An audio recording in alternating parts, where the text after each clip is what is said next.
My name is K. I keep accounts. Numbers balance, people don't. They say there's a case.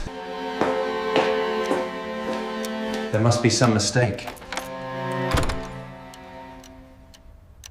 Imagine waking up one morning, not to your alarm, but to two strangers in your bedroom telling you you're under arrest. You ask what for, and they just shrugged. We don't know, they say. We're just the low-level guys. Welcome to the bizarre and terrifying world of Josef K and Franz Kafka's masterpiece, The Trial. This is the absurd reality that crashes into K's life. He's a respectable senior bank clerk, a man of logic and routine. But suddenly, two men, Franz and Willem, are in his room, eating his breakfast, and declaring him arrested for a crime they can't name. The weirdest part, he's not taken away. They tell him he's free to go about his day, go to work, and live his life as usual, all while being officially under arrest. The arrest proceedings were conducted in the room of a Miss Bursner, K's neighbor.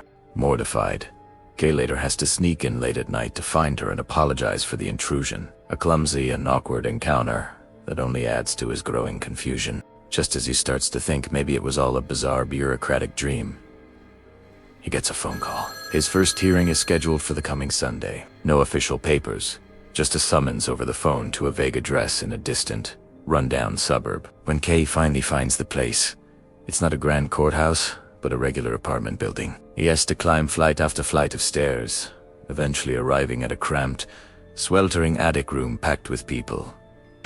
This is the court. Faced with an examining judge, K doesn't hold back. He launches into a passionate speech, defending his innocence and slamming the entire process as a corrupt, farcical mess. He's defiant, logical, and expects applause. But as he looks around, he notices a small detail that sends a chill down his spine.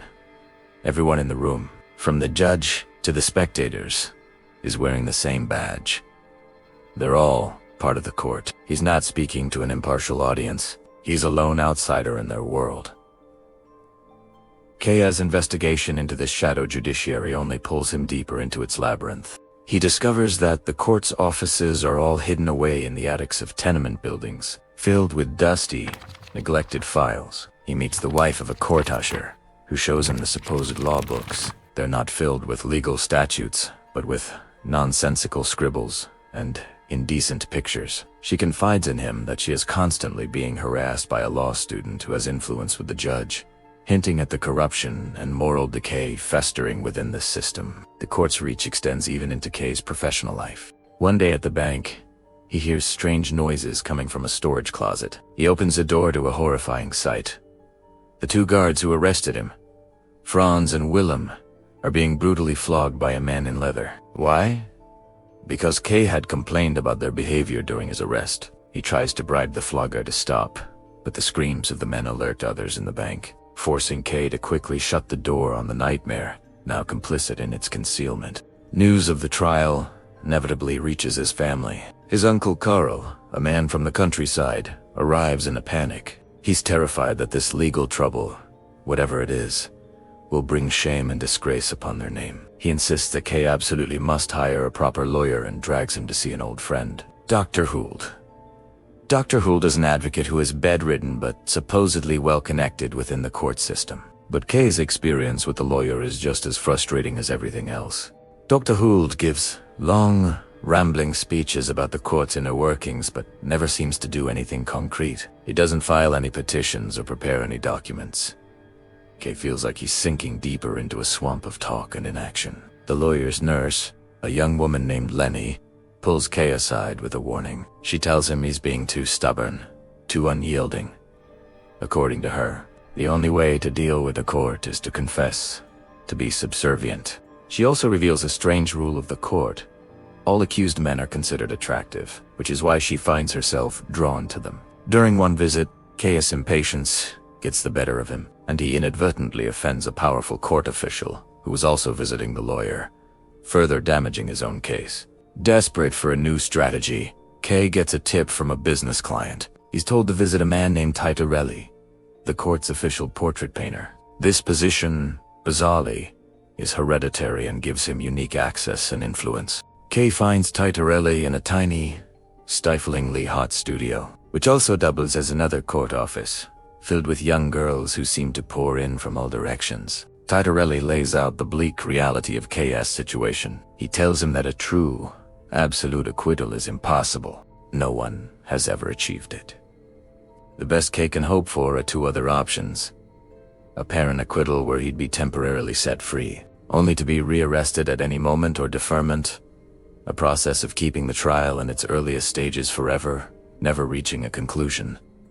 Neither option is freedom, they are just different forms of entanglement. Back at Dr. Hould's house, K meets another of the lawyer's clients, a man named Block.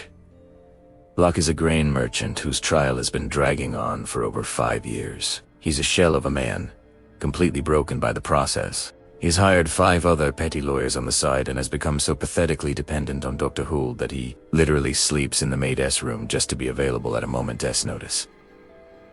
Dr. Hould then cruelly demonstrates his power by humiliating Block in front of K, treating him like a dog, and revealing that after 5 long years, his trial hasn't even officially begun. For K, this is the final straw. He sees his own potential future in Block's pathetic state.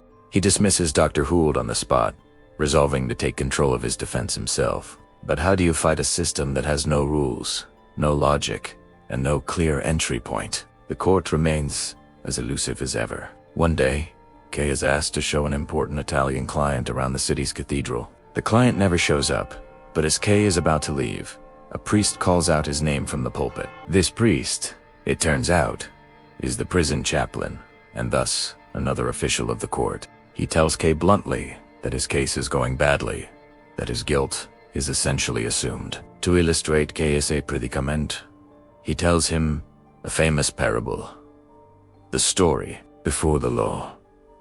It is about a man from the country who seeks access to the law, but is stopped by a doorkeeper. The man waits his entire life, growing old and frail, only for the doorkeeper to tell him at the very end that this specific gate was meant only for him, and now it will be closed forever. The story perfectly captures K's endless, futile struggle. He realizes that everyone, even a man of God, seems to belong to this all-encompassing court. The end comes as abruptly as the beginning. On the eve of his 31st birthday, 2 men, dressed in formal black coats and top hats, appear at his apartment. They are pale and fat, moving with a strange, synchronized purpose.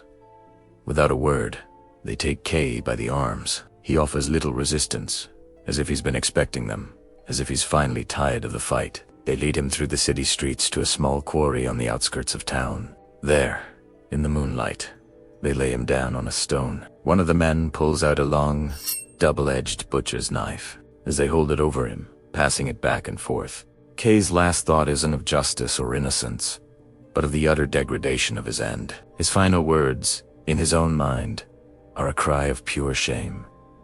Like a dog, the knife plunges into his heart, ending his trial and his life. Thank you for watching this deep dive into Kafka's chilling novel. It's a story that stays with you long after you finish it. A powerful allegory about power, bureaucracy, and the human struggle for meaning in an indifferent universe. If you found this interesting, please give us a like. Subscribe for more literary explorations, and let us know your thoughts on the trial in the comments below. See you next time.